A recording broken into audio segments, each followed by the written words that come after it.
তাই বলি কালী কলকাতা ওয়ালি। কলকাতার সঙ্গে মা কালীর যেন এক বিশেষ যোগ।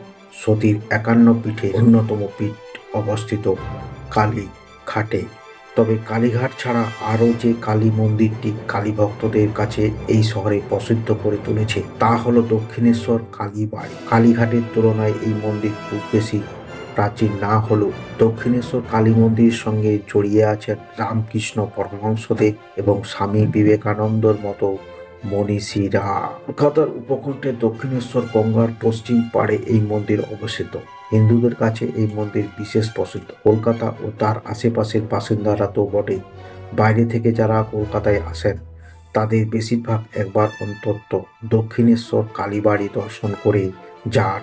দক্ষিণেশ্বর মন্দিরের ইতিহাস: 1855 সালে 31 মে জগন্নাথ দেবের স্নান যাত্রার দিন উদ্বোধন করা হয়েছিল দক্ষিণেশ্বর কালী মন্দিরের।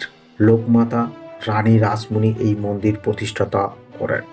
কথিত আছে মা কালীর থেকে মন্দির প্রতিষ্ঠার জন্য তিনি স্বপ্নাদেশ পান। 1847 সালে রানী রাসমণির আত্মীয় স্বজন ও দাস দাসী নিয়ে নদীপথে কাশী যাত্রার আয়োজন করেন। যাত্রার আগে রাতে তিনি মা কালীর স্বপ্ন দেখেন। দেবী তাকে বললেন, কাশী যাওয়ার প্রয়োজন নেই, গঙ্গার তীরে একটি নয়নাভিরাম মন্দির আমার মূর্তি প্রতিষ্ঠা করে পুজো করো। সেই মূর্তি আবির্ভূত হয়ে আমি পুজো গ্রহণ করব। এরপর 8 বছর ধরে 9 লক্ষ টাকা ব্যয় করে অপরূপ সুন্দর মন্দির নির্মিত হয়। মাহিষ্য পরিবারের সদস্য হয়ে মন্দির প্রতিষ্ঠাতা উদ্যোগ নেওয়ার সেই সময় ব্রাহ্মণ সমাজে প্রবল বিরোধিতার মুখে পড়েছিলেন তিনি। মন্দিরের জন্য জমি পেতে যথেষ্ট বেগ পেতে হয়েছিল তাকে। দক্ষিণেশ্বর মন্দির স্থাপত্য: দক্ষিণেশ্বর মন্দির বাংলার নিজস্ব স্থাপত্য শৈলীর গৌড়ীয় স্থাপত্যে নবরত্ন স্থাপত্য ধারায় নির্মিত। মূল মন্দিরটি 3 তলা, উপরের 2টি তলে 9টি চূড়ো রয়েছে। মন্দিরটি দক্ষিণমুখী এবং একটি উঁচু দালানের উপর গর্ভগৃহ অবস্থিত। এই দালান 66 বর্গফুট চওড়া ও 100 ফুট উঁচু। গর্ভগৃহে শিবের বুকে দণ্ডায়মান মা কালী। এই মন্দিরে কালীকে ভবতারিণী রূপে পুজো করা হয়। শিব ও কালীর মূর্তি একটি রূপোর সহৃদয় পদ্মের উপর অবস্থিত।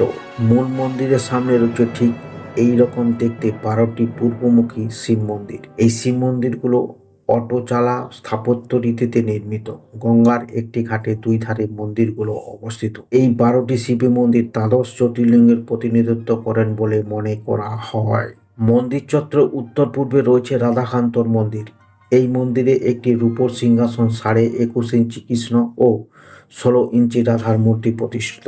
এছাড়া রানী রাসমণির গৃহদেবতা রঘুবীর, জনার্দন ও গোপাল দক্ষিণেশ্বরের অধিষ্ঠান করেছেন। দক্ষিণেশ্বর মন্দিরে শ্রী রামকৃষ্ণ।